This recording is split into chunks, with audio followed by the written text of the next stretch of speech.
a stunning reversal from yesterday when President Trump came out swinging. Today, he was really taking a victory lap, saying that he accomplished so much, that there was a spirit of unity, that NATO is stronger than ever, and that he, quote, believes in NATO, saying that just since he took office and since his criticism of the organization, $33 billion more flowing into the coffers. The General Secretary Stoltenberg said that by 2024, another $266 billion will come in.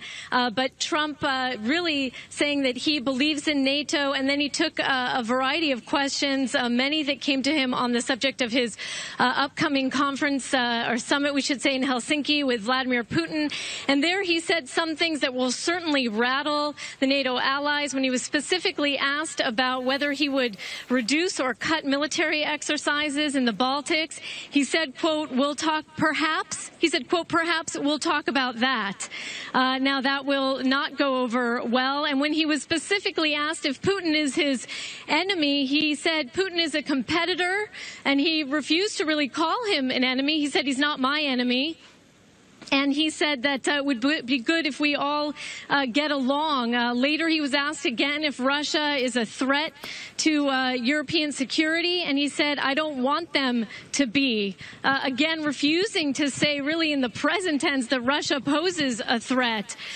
So he continued to really, as he has really since he took office, to be unwilling to criticize Putin or Russia. And he had a lot of optimism and enthusiasm about his upcoming summit, saying he thinks we're going to get along and it's going to be a great summit. Jordana, this certainly was an extraordinarily tense two-day summit, perhaps the most strained that it's ever been in generations, the most bellicose it's ever been. But I wanted to ask about what happened today, because there were reports that President Trump threatened to stop U.S. defense contributions, that the U.S. wouldn't continue to contribute anymore. Multiple sources inside of that room started reporting that to news agencies. The White House said Trump did not say it like that. And now, after that, there was an emergency meeting. After that, Trump saying, I believe in NATO. After all this, I still believe in the NATO mission. Is there confusion about what happened over the last hour and a half? Do they believe, is Trump to be believed, what he just said now at the podium? That's a terrific question, Jeff. We know going into this NATO summit from U.S. officials and European diplomats that the Trump administration had been making various threats to cut spending, to possibly cut those military exercises, even to possibly pull troops out of Germany, which would be unprecedented. America has 35,000 troops there.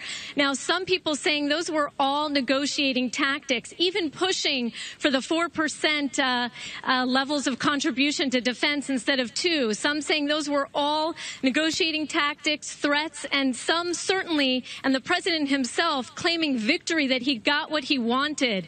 More nations saying they will hit that target of 2%. Now, we know that the Secretary General, Jens Stoltenberg, said that 8 countries will meet their responsibilities by 2018, by the end of this year. And Trump today saying with confidence that he believes more nations will pony up, give their money quicker, will shorten those timetables, especially when it comes to Germany. Remember, Germany had said they would give about 1.5 by 2018 and only the 2% by 2028 or 2030. And now Trump saying that he believes Germany will give money even quicker. Now, he wasn't very transparent about details, so we'll have to see what comes out in the press. As we know from this president, sometimes there are blanket statements that are said, and the details either measure up or don't in the aftermath. So we'll have to wait and see. All right, Jordana, stay with us live in Brussels. We'll be back with you a little bit later. Back to our studio guest, Owen. Does Trump perhaps have a reason to be confident? I mean,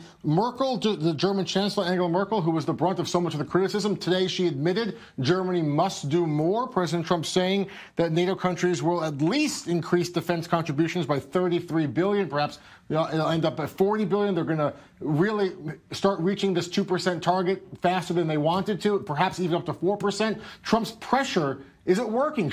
Is his confident, even aggressive tone? Did it pay dividends? To some degree, yes, Jeff. Look, we have seen movement by some of the countries, and again, some of it was planned even before, particularly by those Baltic states that are right at that 2% threshold and about to cross it, as we just heard. And there are countries that have met the 2% number that hadn't in the past, and some that are in the process. On the other hand, the devil is in the details. Look, Donald Trump stood at the podium, and he said himself, a lot of these presidents and prime ministers are going to need support in their parliaments.